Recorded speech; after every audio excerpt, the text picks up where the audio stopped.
Olá, meu irmão, minha irmã, bom dia, graça e paz em nome do Senhor Jesus. Vamos prosseguir aqui, eu vou ler aqui, já vou começar, nós vamos terminar o capítulo 24 de Atos, vai do versículo 10 ao 27, vou ler para você. Paulo, tendo-lhe o governador feito sinal que falasse, respondeu: sabendo que há muitos anos és juiz nesta nação, sinto-me à vontade para me defender, visto poderes verificar que não há mais de 12 dias desde que subi a Jerusalém para adorar, e que não me acharam no templo discutindo com alguém, nem tampouco amotinando o povo, fosse nas sinagogas ou na cidade. Nem te podem provar as acusações que agora fazem contra mim. Porém, confesso-te que, segundo o caminho a que chamam seita, assim eu sirvo ao Deus de nossos pais, acreditando em todas as coisas que estejam de acordo com a lei e nos escritos dos profetas, tendo esperança em Deus, como também estes a têm, de que haverá ressurreição, tanto dos justos como dos injustos. Por isso, também me esforço para ter sempre consciência pura diante de Deus e dos homens. Depois de anos, vim trazer esmolas à minha nação e também fazer oferendas.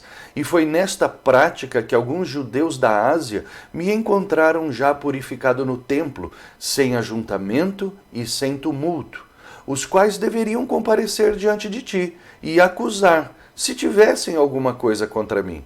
Ou estes mesmos aqui digam que iniquidade acharam em mim, por ocasião do meu comparecimento perante o Sinédrio, salvo estas palavras que clamei, estando entre eles: hoje sou eu julgado por vós acerca da ressurreição dos mortos. Então, Félix, conhecendo mais acuradamente as coisas com respeito ao caminho, adiou a causa, dizendo: quando descer o comandante Lísias, tomarei inteiro conhecimento do vosso caso. E mandou ao centurião que conservasse a Paulo detido, tratando-o com indulgência e não impedindo que os seus próprios o servissem. Passados alguns dias, vindo Félix com Drúzila, sua mulher, que era judia, mandou chamar Paulo e passou a ouvi-lo a respeito da fé em Cristo Jesus.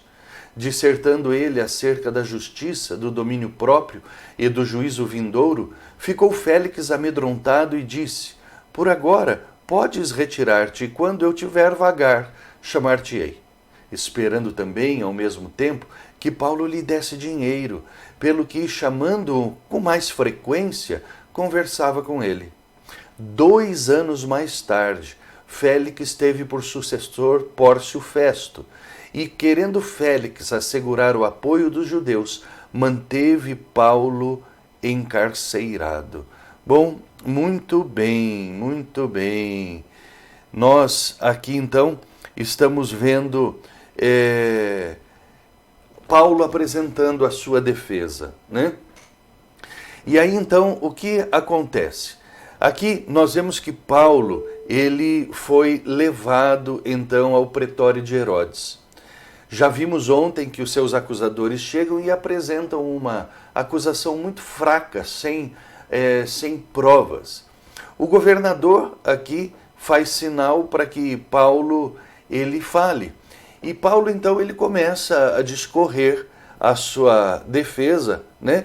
E diz aqui que Paulo diz, né, que ele se sente à vontade porque já conhecia o governador e tudo mais. Paulo era muito inteligente.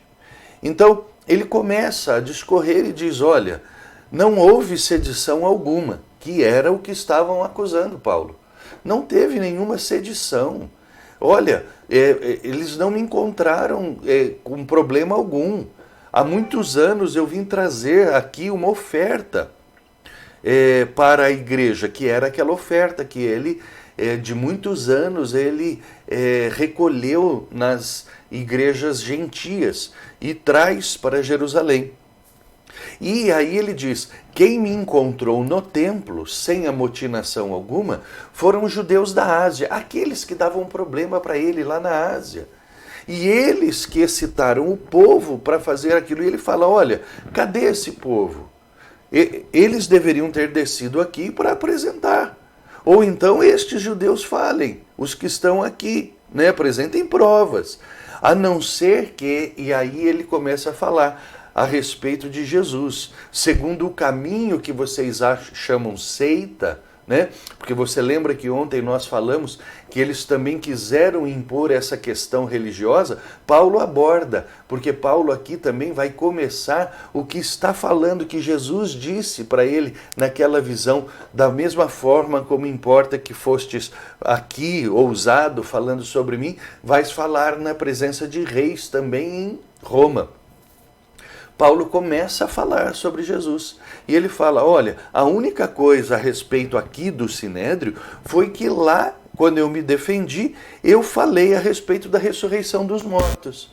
Que foi quando Paulo falou lá, né? E que saiu aquela briga entre saduceus e fariseus, né? Bom, muito bem. E aí então, depois disso, né? Diz que Félix, conhecendo mais, Félix ele conhecia a respeito de Jesus por causa da sua mulher Drúzila, né?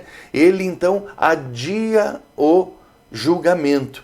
E a gente vê aqui, olha, que se passaram 2 anos, então ele adiou o julgamento, seus acusadores vão embora, né? Ele tenta conversar com Paulo, junto com a sua mulher Drúzila, né? Porque nós vemos aqui que passados alguns dias, né, no versículo 24, vem Félix com Drúzila, que era sua mulher, que era judia, né? E então, por ela ser judia, ela se interessava por esses assuntos e, obviamente, também colocava Félix, né, a par destes assuntos, né? Ele começa a ouvir e ele diz aqui que ao ouvir falar sobre a justiça e o juízo vindouro, ficou com medo e manda Paulo se retirar, né? Mas ele tem a intenção de retirar algum dinheiro de Paulo. Talvez por ter ouvido falar que Paulo trouxe uma grande quantia de dinheiro para Jerusalém, tentou ganhar algum. Só que Paulo se fez de rogado, de morto, não deu dinheiro para ele, né? E ele continuou ali então encarcerado. 2 anos mais tarde, Félix, ele é sucedido por Pórcio Festo. Mas, olha só, por causa de política, né? Porque Félix ainda continuava na vida política, querendo assegurar o apoio dos judeus, mantém Paulo preso, né? Ou seja, ele era um preso político agora, né? Injustamente, ele estava ali preso, né? Bom, muito bem. Então, é isso que nós vimos aqui que acontece. Mas eu quero aqui aproveitar para falar, então, só um pouquinho, para conhecimento, a respeito de Drúzila, a mulher de Félix, esta judia, né, que aparece aqui, casada com Félix. Quem era Drúzila? Interessante a gente ver as coisas como elas andam. Drúzila era uma das 3 filhas do rei Herodes Agripa I. O rei Herodes Agripa I tinha 3 filhas e um filho. Então era Drúzila, Mariane, Berenice, as 3 meninas, e um menino que era Herodes Agripa II, né? O pai, então, Herodes Agripa I, o pai de Drúzila, foi aquele que mandou matar o apóstolo Tiago à espada, que está lá em Atos 12:2. Lembra? Aquele que mandou passar a fio de espada a Tiago foi o pai, né, de Drúzila, mandou matar Tiago. E é este que depois, então, lá em Atos 12:23, ele morre comido de vermes, pois não deu glórias a Deus, né? Então, esse era o pai de Drúzila. O tio-avô de Drúzila foi Herodes Antipas, foi aquele que assassinou João Batista, o tio-avô dela, né? Porque esse Herodes Antipas casou com a mulher do seu irmão Filipe. E João Batista dizia que isso não podia, né? Então, naquele caso, né, de Herodias, a filha de Herodias que dança e tal, ele manda decapitar João Batista. Esse foi o tio-avô de Drusila, Herodes Antipas. Já o bisavô de Drusila foi Herodes o Grande, aquele que ordenou a matança dos inocentes quando do nascimento de Jesus. Aquela história da estrela de Belém, dos reis magos, né? Esse foi o bisavô de Drusila, Herodes o Grande. Agora, Drusila, interessante, ela foi casada, antes de ser casada com Félix, ela foi casada com Aziz. Aziz foi o rei da antiga Síria, que se chamava Emesa. Drusila, então, foi casada com Aziz. Porém, Félix, com a ajuda de um mágico de Chipre, um mágico cipriota chamado Átomo, eles enrolaram Drusila para que ela se separasse de Aziz e casasse com Félix. Olha só, Félix usou um mágico lá para fazer alguma coisa para que Drusila casasse com ele. Tipo esses negócios aí, sabe, essas profetadas, esses negócios assim. Alguns estudiosos relacionam este mágico cipriota Átomo com Elimas, aquele mágico ali de Atos 13:8. Olha que rolo que é o negócio, né, da vida de uma única mulher, né? Drusila e Félix tiveram um filho, a qual deram um nome para ele de Agripa, né? Drusila e Agripa, eles morreram na erupção do vulcão Vesúvio no ano de 79 depois de Cristo. Né? Eles estavam na cidade de Pompeia, né? E o vulcão, o Vesúvio, entrou em erupção. Foi uma erupção muito grande que consumiu toda a cidade de Pompeia, matando muitas pessoas. E Drusila e Agripa morreram nesta erupção. E só para lembrarmos, esse vulcão entrou em erupção de novo no século XX, no ano de 1906. Olha só, ele tinha entrado em erupção no ano 79, aí mata um monte de gente, aí ele fica adormecido e entra em erupção depois, quase 1900 anos depois, 1800 e poucos anos depois, ele entrou em erupção novamente.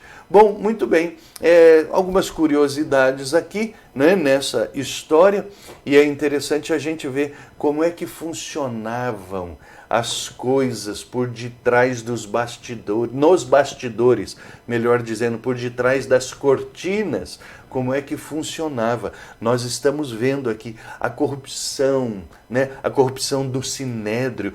O sumo sacerdote Ananias era um assassino sem vergonha, corrupto, e usava Deus, né, como anteparo para suas sandices, né? Era um sicário, ele era um assassino. Nós vemos aqui, por lado dos romanos, Félix tentando receber suborno, né? Nós vemos aqui também Félix contratando um mágico, né, para conseguir os seus feitos. Você veja que Drusila era judia, muito provavelmente esse mágico se utiliza de falsas profecias, né? Então a gente tem que tomar muito cuidado com todas essas coisas, porque não pense que isso não existe mais, não. Existe em número muito maior, muito maior. É por isso que a gente tem que viver agarrado com Deus, agarrado com o Senhor, viu, querido? E assim prosseguimos então. Amanhã voltamos para prosseguir um pouco mais, agora entrando no capítulo 25 de Atos. Deus te abençoe, em nome de Jesus.